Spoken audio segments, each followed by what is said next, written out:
Covid ಚಿಕಿತ್ಸೆ ಬಗ್ಗೆ high court ನಿವೃತ್ತ ನ್ಯಾಯಮೂರ್ತಿ ಕುನ್ಹಾ ನೇತೃತ್ವದ ಸಮಿತಿ ನೀಡಿದ್ದ ವರದಿಯ ಬಗ್ಗೆ ಕೇಂದ್ರ ಸಚಿವ ಪ್ರಹ್ಲಾದ್ ಜೋಶಿ ಹೇಳಿಕೆಯನ್ನ ನೀಡಿದ್ರು. ಆದ್ರೀಗ ವಿವಾದಾತ್ಮಕ ಹೇಳಿಕೆಯಿಂದ ನೋವಾಗಿದ್ದರೆ ನಾನು ಕ್ಷಮೆಯಾಚಿಸುತ್ತೇನೆ ಎಂದು ಪ್ರಹ್ಲಾದ್ ಜೋಶಿ ಅವರು ಪತ್ರ ಬರೆದಿದ್ದಾರೆ. ನಿವೃತ್ತ ನ್ಯಾಯಮೂರ್ತಿ ಕುನ್ಹಾ ಅವರಿಗೆ ಪ್ರಹ್ಲಾದ್ ಜೋಶಿ ಅವರ ಪತ್ರ. ನ್ಯಾಯಮೂರ್ತಿ ಮೈಕಲ್ ಡಿ ಕುನ್ಹಾ ಅವರಿಗೆ ಕ್ಷಮೆಯಾಚಿಸಿ ಪ್ರಹ್ಲಾದ್ ಜೋಶಿ ಅವರು ಪತ್ರವನ್ನು ಬರೆದಿದ್ದಾರೆ. ಆ ಪತ್ರದಲ್ಲಿ ಪ್ರಮುಖವಾಗಿ ಏನು ಹೇಳಿದ್ದಾರೆ ಅನ್ನೋದನ್ನು ಉಲ್ಲೇಖ ಮಾಡಿದ್ದಾರೆ. ವಿವಾದಾತ್ಮಕ ಹೇಳಿಕೆಯಿಂದ ತಮ್ಮ ಮನಸ್ಸಿಗೆ ನೋವಾಗಿದ್ದರೆ ಪ್ರಾಮಾಣಿಕವಾಗಿ ಕ್ಷಮೆಯಾಚಿಸುವೆ ಎಂದು ಪ್ರಹ್ಲಾದ್ ಜೋಶಿ ಅವರು ತಾವು ಬರೆದ ಪತ್ರದಲ್ಲಿ ಉಲ್ಲೇಖಿಸಿದ್ದಾರೆ.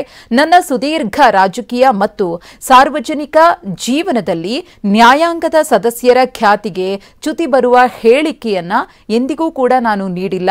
ರಾಜ್ಯ ಸರ್ಕಾರ ತರಾತುರಿಯಲ್ಲಿ ವರದಿಯನ್ನ ತರಿಸಿಕೊಂಡಿದೆ ಅಂತ ನಾನು ಹೇಳಿಕೆಯನ್ನ ಕೊಟ್ಟಿದ್ದೆ. ತಮ್ಮ ಮೇಲೆ ಯಾವುದೇ ರೀತಿಯ ವೈಯಕ್ತಿಕ ಹೇಳಿಕೆಯನ್ನ ನಾನು ನೀಡಿಲ್ಲ ಅಂತ ಹೇಳಿ ಜೋಶಿ ಅವರು ಪತ್ರದಲ್ಲಿ ಉಲ್ಲೇಖ ಮಾಡಿದ್ದಾರೆ. ಒಂದು ವೇಳೆ ನನ್ನ ಮಾತಿನಿಂದ ಯಾವುದೇ ನೋವು ಅನುಮಾನ ಉಂಟು ಮಾಡಿದರೆ ನಾನು ಅದಕ್ಕೆ ವಿಷಾದವನ್ನು ವ್ಯಕ್ತಪಡಿಸುತ್ತೇನೆ ಅಂತ ಹೇಳಿ ಜೋಶಿ ಅವರು ಕ್ಷಮೆಯಾಚಿಸಿದ್ದಾರೆ.